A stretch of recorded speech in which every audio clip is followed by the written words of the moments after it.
सुप्रभात बहनों। कक्षा एकादश। आज अगली कहानी है, अगला पाठ है शेखर जोशी जी द्वारा लिखा गलता लोहा। उससे पूर्व उनके जीवन के बारे में थोड़ा सा जान लेते हैं। शेखर जोशी का जन्म सन 1932 अल्मोड़ा उत्तरांचल, जो वर्तमान उत्तराखंड है, वहाँ हुआ था। इनकी प्रमुख रचनाएं हैं कोसी का खटवार, साथ के लोग, दाजू, हलवाहा, नौरंगी बीमार है, कहानी संग्रह, एक पेड़ की याद, शब्द चित्र संग्रह है।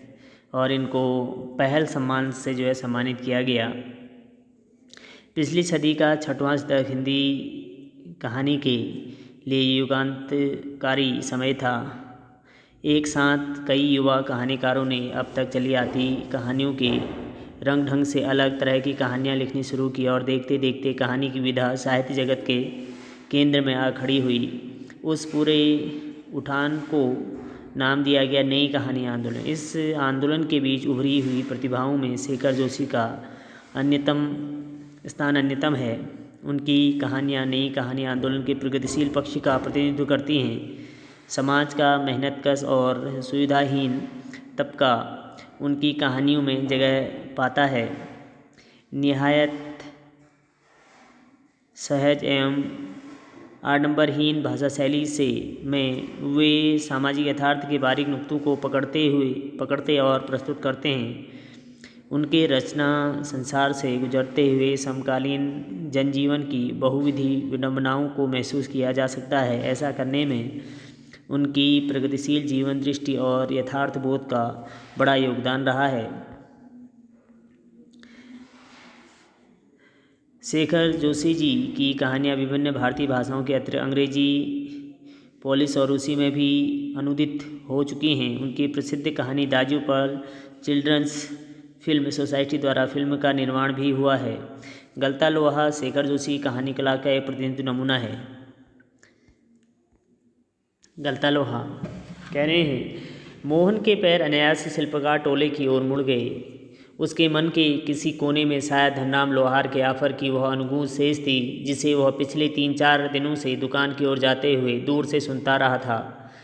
निहाई पर रखे लाल गर्म लोहे पर पड़ती हथौड़े की धप-धप आवाज़, ठंडे लोहे पर लगती चोट से उठता ठनकता स्वर और निशाना साधने से पहले खाली निराही पर पड़ती हथौड़ी की खनक, जिन्हें वह दूर से ही पहचान सकता था।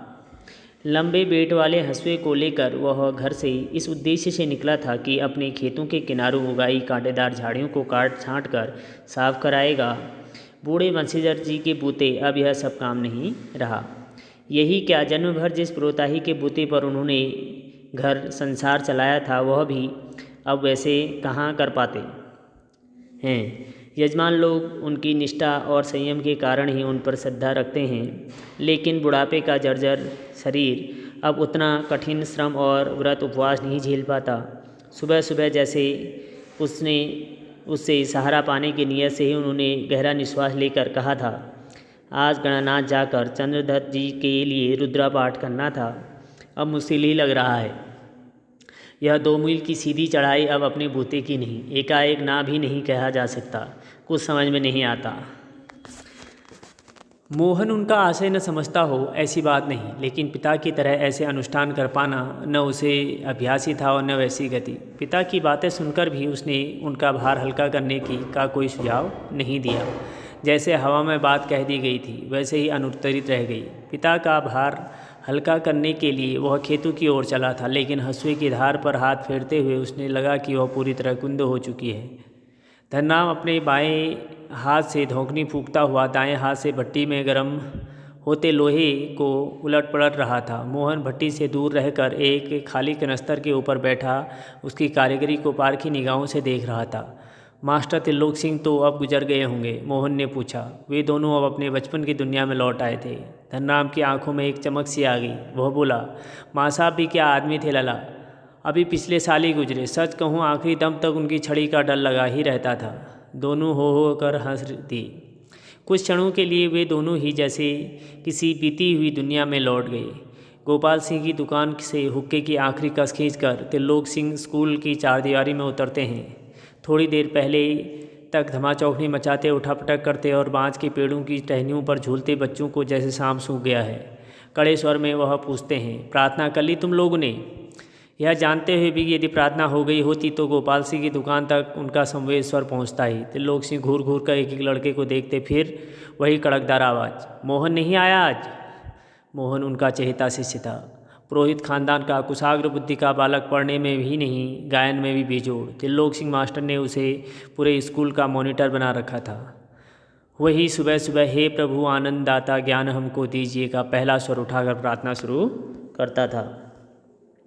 मोहन को लेकर मास्टर त्रिलोक सिंह जी को बड़ी उम्मीदें थी। कक्षा में किसी छात्र को कोई सवाल ना आने पर वही सवाल वे मोहन से पूछते और उनका अनुमान सही निकलता। मोहन ठीक ठीक उत्तर देकर उन्हें संतुष्ट कर देता और तब वे उस फिसड्डी बालक को दंड देने का भार मोहन पर डाल देते।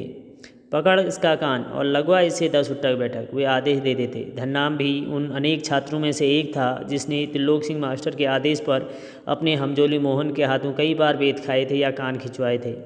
मोहन के प्रति थोड़ी बहुत ईर्ष्या रहने पर भी धन्नान प्रारंभ से ही उसके प्रति स्नेह और आदर का भाव रखता था। उसका एक कारण शायद यह भी था कि बचपन में मन में बैठा दी गई जातिगत हीनता के कारण धन्नान ने कभी मोहन को अपना प्रतिद्वंदी नहीं समझा, बल्कि वह इसे मोहन का अधिकारी समझता था। बीच बीच में त्रिलोक सिंह मास्टर का यह कहना कि मोहन एक बहुत बड़ा आदमी बनकर स्कूल का और उनका नाम रोशन करेगा, धन्नाम के लिए किसी और तरह से सोचने की गुंजाइश ही नहीं रखता था।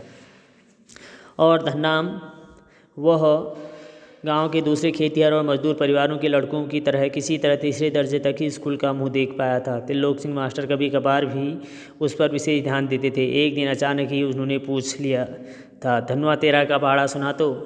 12 तक का पहाड़ा तो उसने किसी तरह याद कर लिया था, लेकिन 13 का ही पहाड़ा उसके लिए पहाड़ हो गया था। 13 कम 13, 13 दूनी 24, सटाक। एक संटी उसकी पिंडलियों पर माँ साहब ने लगाई थी कि वह टूट गई। उससे मैं उन्होंने आदेश दिया, जा नाले से एक मजबूत संटी तोड़कर ला, फिर तुझे 13 का पहाड़ा याद दिलाता हूँ।